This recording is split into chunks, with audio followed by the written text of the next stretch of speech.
Bonjour à tous, c'est la structure scolaire de service.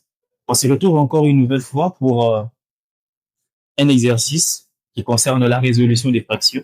Déjà dans notre jeu, si vous êtes intéressé par ces genres de contenu, n'hésitez pas de nous le faire savoir en commentaire et surtout, abonnez-vous pour ne pouvoir rien rater dans la suite. Alors, qu'est-ce qu'on a en face de nous aujourd'hui? On observe qu'on a une fraction et au-delà du fait d'avoir une fraction, on a des fractions au numérateur, on a aussi des fractions au dénominateur. C'est ce qu'on appelle communément des fractions en étage. Alors, comment on va s'y prendre pour résoudre un tel exercice? Déjà, étant donné que nous avons des fractions au numérateur et des fractions au dénominateur, on va travailler séparément. On va travailler celles qui sont au numérateur et celles qui sont au dénominateur. Concrètement, qu'est-ce que ça donne? Étant donné que nous avons une fraction au numérateur, on va bien sûr utiliser la règle de fraction qui s'impose à l'addition. Qu'est-ce qu'on va faire? 3 sur 5 plus 2 sur 3, on va bien sûr trouver le dénominateur commun, en sachant que le troisième terme est aussi une fraction, sauf que là, on a un sous-entendu. Alors, 5 et 3, le nombre qui est en même temps divisible par 5 et par 3, c'est 15.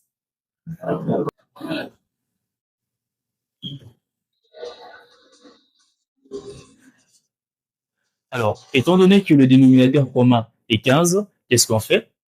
On prend 15 divisé par 5, ça donne 3. Et 3 multiplié par 3, ça donne 9. J'ai 9 ici. 15 divisé par 3, ça me donne 5. Et 5 multiplié par 2, ça me donne 10. J'ai 10. Alors ici, je disais qu'on a un sous-entendu. Concrètement, 15 divisé par 1, c'est 15. Et 15 multiplié par 1, ça donne toujours 15. Moins 15. Ça, c'est le numérateur. Maintenant, on aborde le dénominateur. Les dénominateurs, qu'est-ce que ça donne? 3, 5, c'est la même chose, carrément. On avait 15, on aura aussi 15 de l'autre côté. Donc, ça me donne 15. Et on fait comme on a fait au numérateur. Divisé, cette fois-ci, divisé par 15 lui-même, ça donne toujours 15 et multiplié par 1.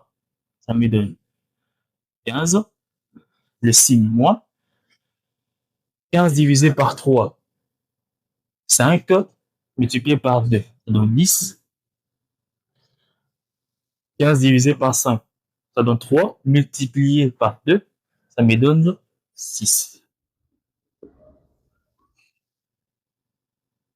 À cet instant, je peux facilement développer. Alors, qu'est-ce que ça va me donner ici? Alors, concrètement, qu'est-ce que nous aurons? Nous aurons au numérateur 15 et l'opération ici, c'est 19 moins 15, bien sûr, ça me donnera 4. J'ai 4 sur 15 au numérateur. Au dénominateur, je fais la même chose. Qu'est-ce que j'aurai? Eh bien, en voyant tout simplement 15 moins 10, ça fait 5, et puis 5 plus 6, ça fait 11. J'ai 11 sur 15. Alors, à cet instant, qu'est-ce que je fais? J'ai une fraction sur une autre fraction. Cette fois-ci, on va appliquer la règle qui s'applique aux fractions, la division des fractions. Alors, qu'est-ce que dit la division des fractions? La division des fractions dit que lorsque on veut diviser une fraction par une fraction, qu'est-ce qu'on fait? On multiplie la première fraction par l'inverse de la seconde. Concrètement, qu'est-ce que ça donne? Ça me donne 4 sur 15 multiplié par 15 sur 11. On peut facilement multiplier. Qu'est-ce que ça va donner? Alors, qu'est-ce qu'on fait à ce niveau? C'est vrai qu'on va multiplier, mais regardez. On a 15 au numérateur, on a 15 au dénominateur et on a la multiplication. On peut facilement simplifier. par 15, par 15, 1, 1. 4 multiplié par 1, c'est 4. Et 1 multiplié par 11, c'est 11.